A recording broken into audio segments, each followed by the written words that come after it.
আসসালামু আলাইকুম রহমতুল্লাহ। ছোট বড়, বুড়ো হাবড়া, বয়স্ক মাঝারি বাংলাদেশে বসবাস করে, মোটামুটি রাজনীতি বোঝে, তারা সকলেই এক বাক্যে স্বীকার করে নিবে যে অন্তর্বর্তীকালীন সরকারের প্রধান ডক্টর ইউনূস এবং ডক্টর ইউনূসের সরকার পুরোদস্তুর আপাদমস্তক ভারত বিরোধী ছিল। এতে বিন্দু বিসর্গ কোনো আপনার ভুলভ্রান্তি নেই, সন্দেহ নেই। এটা শিশু থেকে আবাল বৃদ্ধ বনিতা সকলেই কিন্তু মেনে নেবে। এখন ঘটনা হলো, অন্তর্বর্তীকালীন সরকার ক্ষমতা গ্রহণের পূর্বে যেদিন বিমানবন্দরে নামে, সেদিন তার প্রথম বক্তৃতাই ভারত বিরোধিতার করা শুরু করে।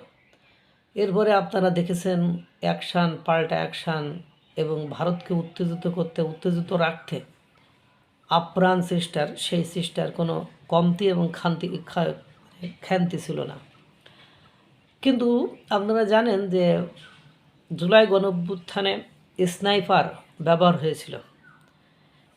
এখন এই স্নাইপার নিয়ে দুই পক্ষের দুই ধরনের কথা আছে। যারা জুলাই গণঅভ্যুত্থানকারী তারা বলতে চায় এই স্নাইপার ব্যবহার করেছিল ভারতীয় বাহিনী, আর যারা আপনার ভারতীয় বাহিনী বা ভারতীয় পক্ষের আওয়ামী লীগ বা জুলাই গণঅভ্যুত্থানের বিপক্ষে শক্তি, তারা কিন্তু বলে যে এটা ব্যবহার করেছিল জুলাই গণঅভ্যুত্থানের নেতারা, সমন্বয়করা এবং পাকিস্তানি বাহিনী। কারণ আপনারা যে দেখেছেন, জুলাই গণঅভ্যুত্থানে অংশগ্রহণকারী নেতাদের সাথে দহরম মহরম সম্পর্ক পাকিস্তানেরই বেশি। এখন দেখেন, এইটার আমি আজকে একটা সমাধান, আমার কাছে মনে হলো এটার একটা উত্তম সমাধান, এবং এর চেয়ে ভালো সমাধান আর আশা করা যায় না। সমাধানটা কেমন? যে আপনারা জানেন, অন্তর্বর্তীকালীন সরকারের স্বরাষ্ট্র উপদেষ্টা ছিলেন সাখাওয়াত হোসেন। পরে তিনি একটা বক্তৃতা দেওয়ার ফলে জুলাই গণঅভ্যুত্থানের নেতাকর্মীরা তার এগেনস্টে স্লোগান দিয়ে তার বিরুদ্ধে অভিযোগ নিয়ে এসে তাকে সেখান থেকে সরিয়ে দেয়। কেননা তিনি একটা কথা বলে ফেলেছিলেন যে স্নাইপার, এই যে রাইফেল বা স্নাইপার ব্যবহার হয়েছে, এটা কারা করেছে? কারণ যে আর্মস, যে বুলেট ব্যবহার করা হয়েছে, সেইটা তো বাংলাদেশের কোনো প্রশাসন, অর্থাৎ পুলিশ, আর্মি, সেনাবাহিনী, নৌবাহিনী, বিমান বাহিনী, এরা তো ব্যবহার করে না। তাহলে এটা আসলো কোথা থেকে? এটা কিন্তু একটা প্রশ্ন করেছিলেন। তারপরে উনি আওয়ামী লীগ নিয়ে একটা কথা বলেছিলেন, রাজনীতি করলে ঘরো, লাফালাফি করো না, এইসব বলেছিলেন। যাই হোক, তারপরে তাকে ওখান থেকে সরিয়ে দেওয়া হয়। এখন সেই সাখাওয়াত হোসেনকে ওখান থেকে পরবর্তীতে অন্য উপদেষ্টা বানানো হয়। তো উনি একটা কথা বলেছেন যে অন্তর্বর্তী সরকার তো ভারত বিরোধী ছিল, যদি স্নাইপাররা ভারতীয় হতো তাহলে সরকার অবশ্যই তদন্ত করত, কেন করলো না?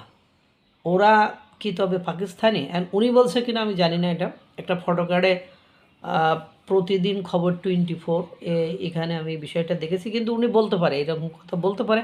অ্যান্ড উনি বলুক আর না বলুক, ওনার বরাতে এরকম একটা নিউজ আসছে যে অন্তর্বর্তী সরকার তো ভারত বিরোধী ছিল, যদি স্নাইপাররা